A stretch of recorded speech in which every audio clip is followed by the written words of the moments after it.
Good morning everyone. How are you all? So today's topic is moving coil galvanometer. आज का हमारा topic क्या है? Moving coil galvanometer. सबसे पहले जब हम गैल्वेनोमीटर सोचते हैं तो हमारे दिमाग में आता है, हमने करंट इलेक्ट्रिसिटी में पढ़ा था मीटर ब्रिज और पोटेंशियोमीटर, और हमने वहाँ पे देखा था एक डिवाइस होती है जिसे हम गैल्वेनोमीटर बोलते हैं जो करंट को डिटेक्ट करती है. हमने कहा था जब उसमें जीरो डिफ्लेक्शन हो, जब करंट पास ना हो, वो कहीं को मूव नहीं करेगी, नीडल सेंटर पे ही रहेगी. So that was a galvanometer. उसी की स्टडी हम डिटेल में अब करने वाले हैं and the topic is moving coil galvanometer. तो उसका रोल क्या होता था?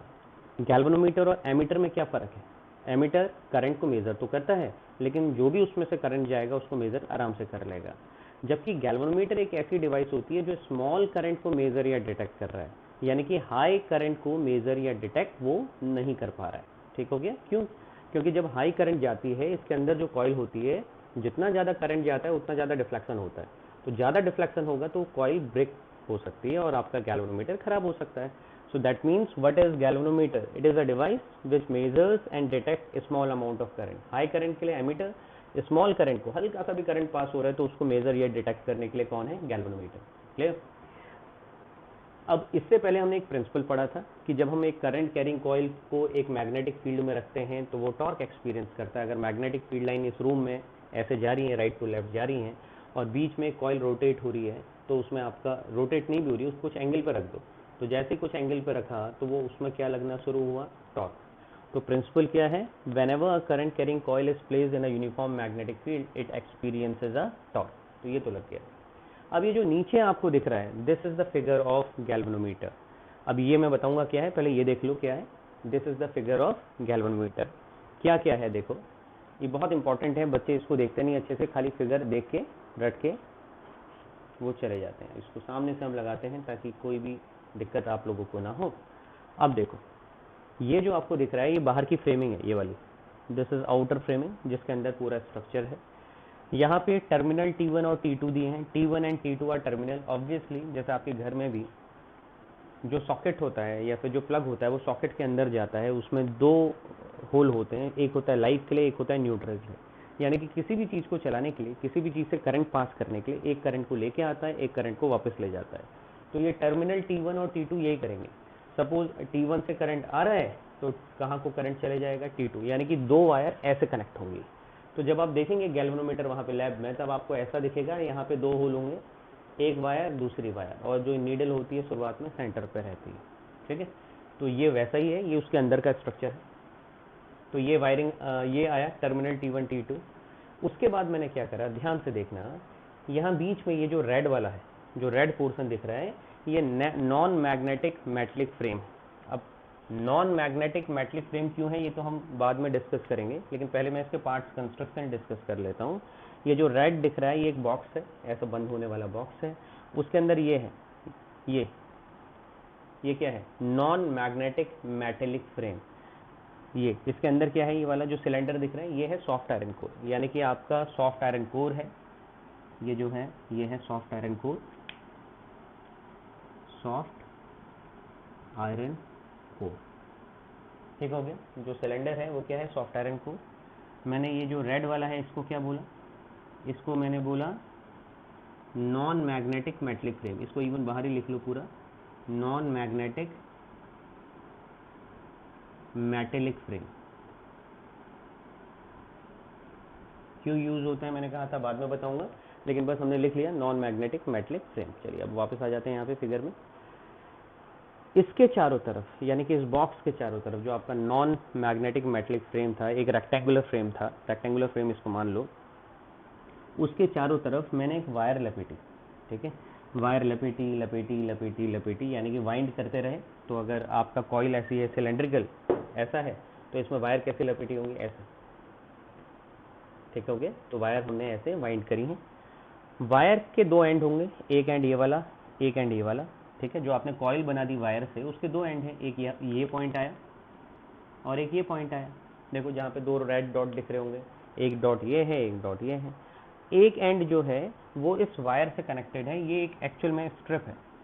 ये एक स्ट्रिप है जिसे हम बोलते हैं phosphor bronze strip. Phosphor bronze material की बनी है जो कि फर्दर आपकी ये वायर टर्मिनल T1 से कनेक्टेड है, जिसके थ्रू आपका यहाँ करंट आएगा। तो ये फॉस्फर ब्रॉन्ज की क्यों बनी है हम बाद में देखेंगे। ऐसे ही इसका दूसरा एंड इस स्प्रिंग से कनेक्ट होते हुए टर्मिनल T2 से बना है। ये जो स्प्रिंग है और ये वाली जो स्ट्रिप है, ये दोनों किससे मिलकर बनी है, ये दोनों कौन से मटेरियल से बनी है, ये फॉस्फर ब्रॉन्ज स्ट्रिप से मिलकर बनी है, या फॉस्फर ब्रॉन्ज मटेरियल से बनी है। Now what is being done, ध्यान से देखिएगा, इस पूरे मटेरियल को हमने ऐसे रखा है, ठीक है, यानी कि हमने इसे सिलेंड्रिकल मैग्नेट्स के बीच में रखा है। ये नॉर्थ पोल है, ये साउथ पोल है, ये ऐसा है, इसके बीच में रखा है, यानी कि आपके जो सिलेंड्रिकल मैग्नेट है वो ऐसे हैं, ठीक है, दिख नहीं रहे यहाँ पे 2D स्ट्रक्चर में दिखेंगे नहीं, लेकिन वो एक्चुअल में ऐसे हैं सिलेंड्रिकल मैग्नेट। और उसी के बीच में आपका सिलेंड्रिकल सॉफ्ट आयरन कोर भी है। जिनको बहुत ज़्यादा दिक्कत है, थोड़ी देर के लिए ये रेड वाला जो है इसको इमेजिन मत करो, आपका सारा कंफ्यूजन दूर हो जाएगा। सिर्फ सिलेंड्रिकल ये जो है इसको इमेजिन करो। इसके बाहर हमने वायर लपेटी है, ऐसे ऐसे करके वायर लपेटी है, ठीक है, ये आपने जो वायर है वो वाइंड करी है, और उसके बाहर ये पूरा सिस्टम किसके बीच में रख दिया है, north pole and south pole. Clear. तो हम क्या कहेंगे, कैसे लिखेंगे इसे वो मैं आपको बताता हूँ, ठीक है। पहले अब इसके कंस्ट्रक्शन पार्ट में आते हैं। तो कंस्ट्रक्शन देखिए क्या क्या था, वही हमने लिखा है। It consist of a soft iron core, ठीक है, ये आयरन कोर है, soft iron core cylindrical form में है। Inside a non magnetic metallic frame, ये हमने एक फ्रेम लगाया, नॉन मैग्नेटिक मेटलिक फ्रेम। ये फ्रेम हमने इसलिए भी लगाया है क्योंकि इसके चारों तरफ हमें एक रेक्टेंगुलर कॉइल बनानी है, तो हमने एक फ्रेम लगाया। अब हमने क्या करा, insulated copper wire is wind over the frame. Insulated का मतलब कॉपर वायर, इंसुलेटेड का मतलब उसके बाहर जो आपकी कॉपर वायर होगी कोटिंग करी हमने ताकि इंसुलेट हो जाए, और एक रेक्टेंगुलर कॉइल KLMN हमने बना दी, दिख रही होगी KLMN। This is kept between two curve shaped strong magnet, यानी कि north pole and south pole के दो हमने पीसेस लिए, उनके बीच में रखा। देर आर टू एंड्स, इसके दो एंड थे। One end is connected to phosphor bronze strip, एक स्ट्रिप लगा दी सीधी, which is further connected to terminal T1। वही लिखा है, one end of the rectangular coil is connected to phosphor bronze strip which is further connected to terminal T1। उसके बाद next point क्या लिखेंगे, नेक्स्ट पॉइंट ठीक हो गया। Another end of the coil, जो दूसरा एंड था, is connected to terminal T2 through a spring. अब हमारा सर्किट ये कंप्लीट हो गया, एक तरफ से करंट आ सकता है, दूसरी तरफ को करंट जा सकता है, और जब करंट कैरिंग कॉइल को हम यूनिफॉर्म मैग्नेटिक फील्ड में रखते हैं तो इसमें क्या लगता है, टॉर्क, और ये रोटेट होने लग जाएगी, ठीक हो गया। इसके साथ क्या होता है, एक नीडल अटैच होती है। वो नीडल क्या होती है, जैसे कॉइल अगर घूमेगा तो देखो, अगर ये नीडल है जो आपकी गैल्वेनोमीटर में है, कॉइल घूम रहा है तो क्या ये नीडल भी घूम रही है, बिल्कुल घूम रही है। तो ऐसे आपका गैल्वेनोमीटर वर्क करता है, कॉइल घूमी, नीडल भी घूमी, और उसके साथ साथ आपकी जो नीडल है वो घूम रही है, और आपको वो रीडिंग भी देगी और स्मॉल करंट को डिटेक्ट भी करेगा। जरा सा करंट आया, ये कॉइल रोटेट करी, जरा सा रोटेट करी, तो इसके साथ ये जो नीडल है, जो पॉइंटर है, नीडल भी क्या आप पॉइंटर बोल सकते हैं इसको, ये भी टर्न कर रहा है और ये आपको डिफ्लेक्शन प्रोवाइड कर देगा। क्लियर। चलिए अब बढ़ते हैं आगे इसकी वर्किंग पार्ट में। अब हमें क्या देखना है, इसकी वर्किंग। अब बात कर लेते हैं इसकी वर्किंग। इसकी वर्किंग का प्रिंसिपल तो हमने पहले ही देख लिया है कि जब हम करंट कैरिंग कॉइल को मैग्नेटिक फील्ड में रखते हैं तो वो टॉर्क एक्सपीरियंस करती है। लेकिन एक चीज़ जो आप बचपन से करते आ रहे हैं, किसी भी थ्रेड को भी ना अगर आप घुमाते हो तो वो कहाँ आने की कोशिश करती है, वापस। बिल्कुल वैसे ही जब जैसे लीनियर मोशन में आप किसी स्प्रिंग को पुल करते हो तो वो स्प्रिंग क्या करता है, वापस आने की कोशिश करता है अपनी जगह। तो जिस फोर्स से वापस आने की कोशिश करता था उसको हम क्या बोलते थे, restoring force. In the similar manner यहाँ पे जो रोटेशन होता है वहाँ फोर्स का नाम होता है torque.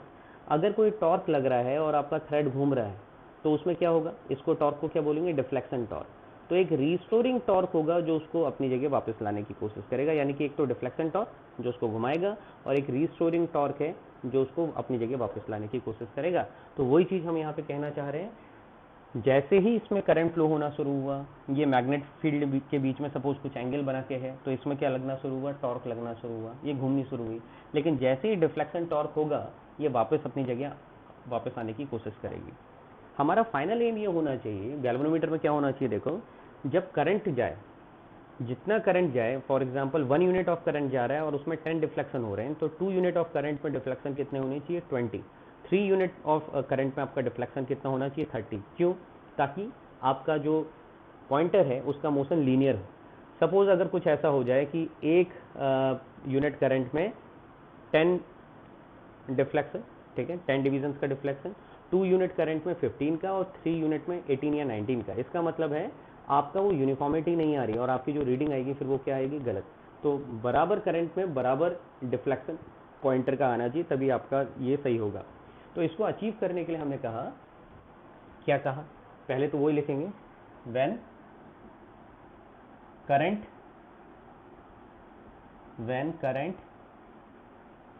passes through rectangular coil,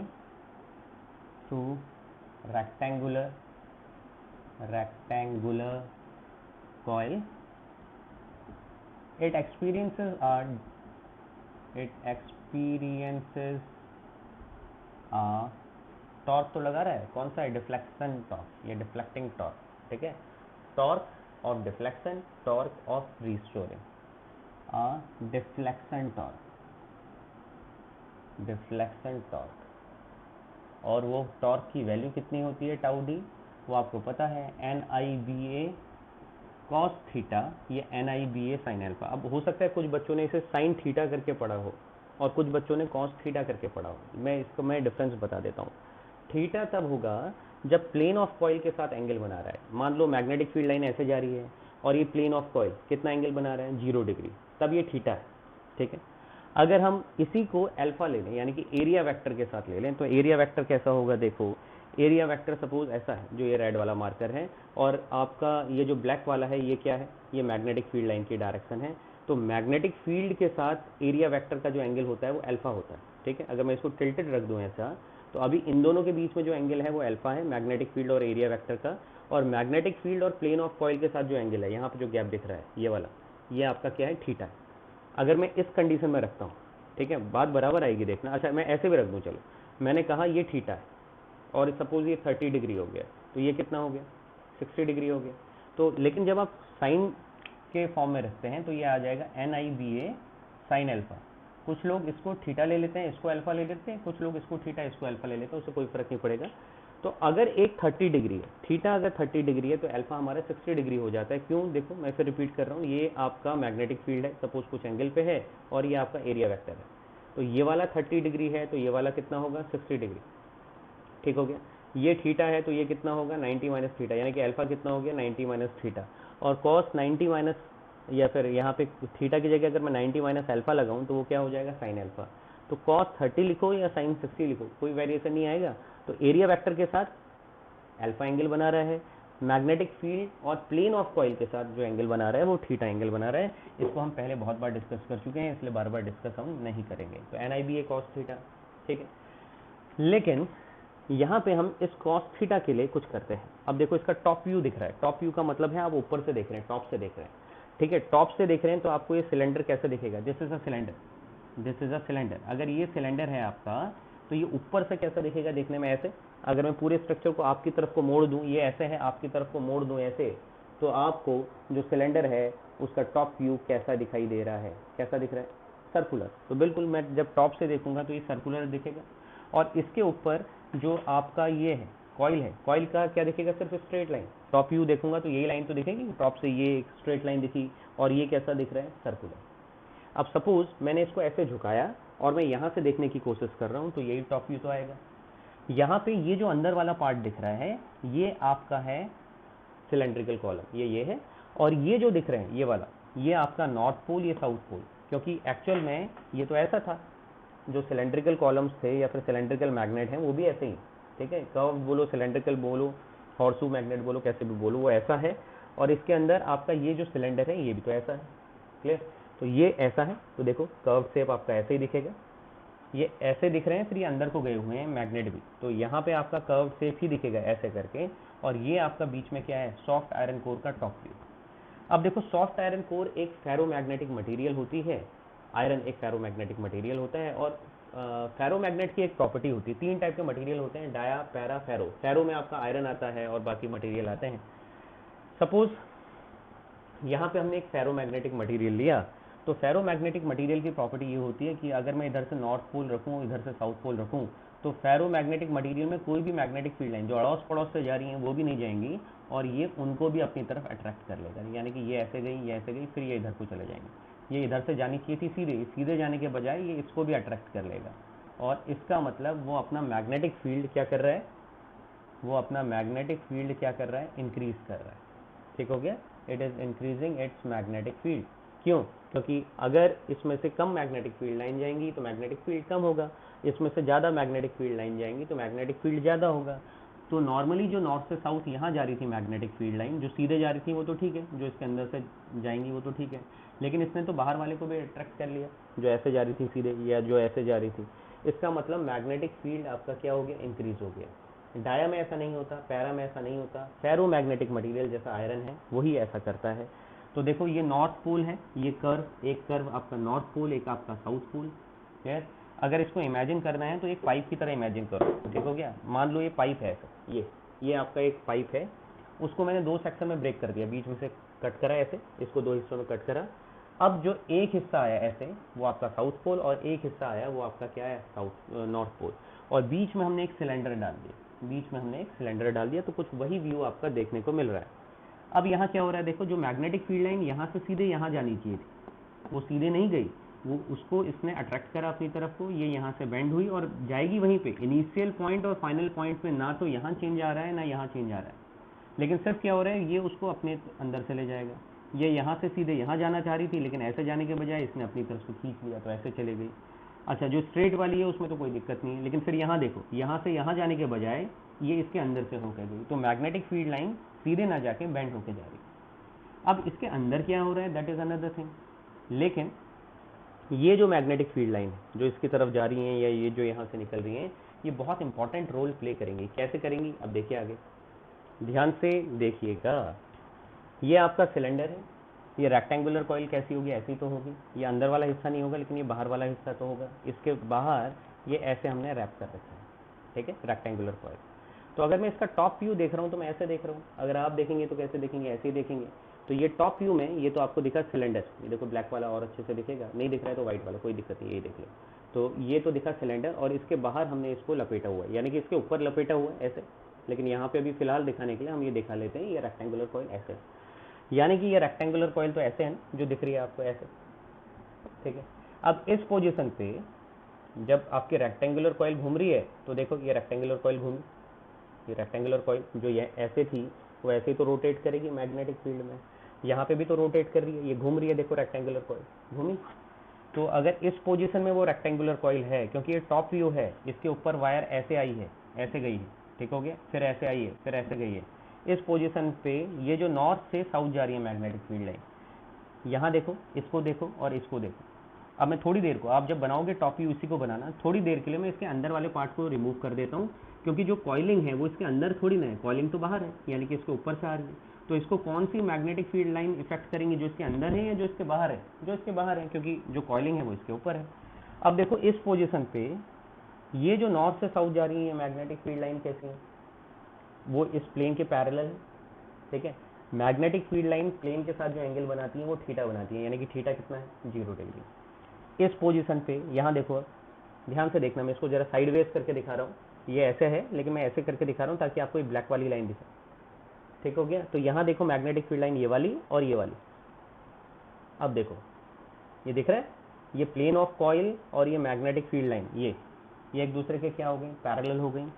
इस पोजीशन पे देखो ये वाली मैग्नेटिक फील्ड लाइन और ये वाली मैग्नेटिक फील्ड लाइन, ध्यान से देखना, मैं जरा सा गैप करके दिखाता हूँ। ये मैग्नेटिक फील्ड लाइन, ये मैग्नेटिक फील्ड लाइन दिख रही है, ये वाला और ये वाला, ध्यान से देखो, ये इसके पैरेलल। इस पोजीशन पे ये वाली और ये वाली इस प्लेन के क्या हो गया? पैरेलल। यानी कि कहीं को भी ये कॉइल रोटेट कर रही है। यहाँ पे आपका सॉफ्ट आयरन कोर भी है, सॉफ्ट आयरन कोर ऐसा है, अगर हम बना दें, this is your soft iron core, ये जो दिख रहा है देखो, ये सॉफ्ट आयरन कोर है और इसके चारों तरफ हमने ऐसे लपेटी है।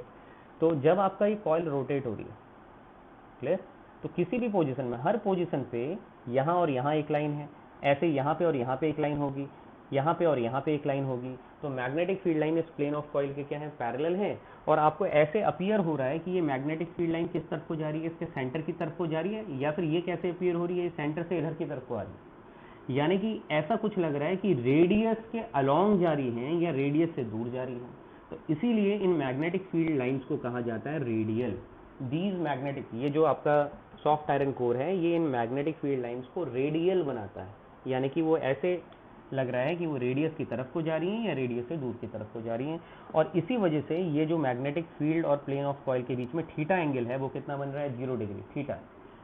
अगर आप साइन अल्फा वाले लेते हैं तो एरिया वेक्टर के साथ लेंगे, तब कितना हो जाएगा 90। तो ये प्लेन ऑफ कॉइल नहीं लेते हैं, एरिया वेक्टर लेते हैं, और मैग्नेटिक फील्ड लाइन ऐसे है तो कितना हो गया 0 डिग्री।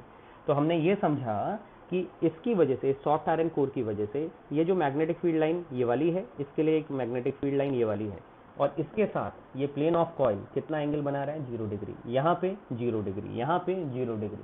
यानी कि कॉइल कैसे भी घूमे, कैसे भी रोटेट करे, हर पॉइंट में मैग्नेटिक फील्ड और प्लेन ऑफ कॉइल के बीच में कितना एंगल है 0 डिग्री। Is it clear? समझ में आया? मैं इसको इरेज कर रहा हूं, इसका इतना ही रोल था।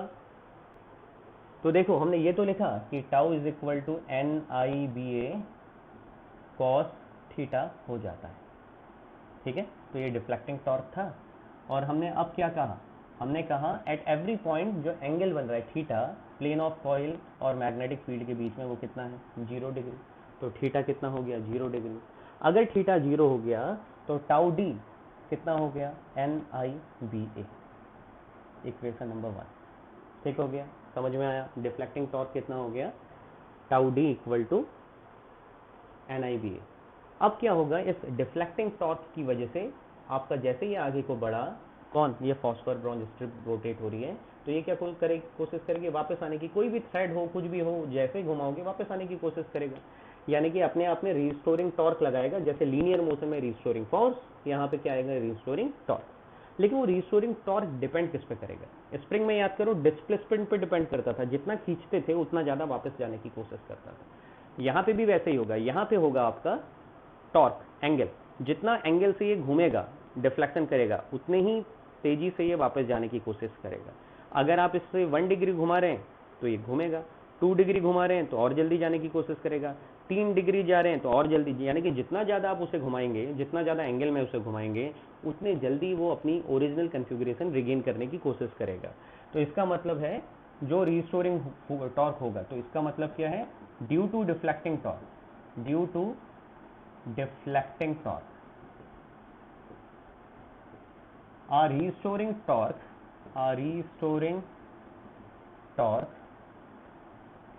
is developed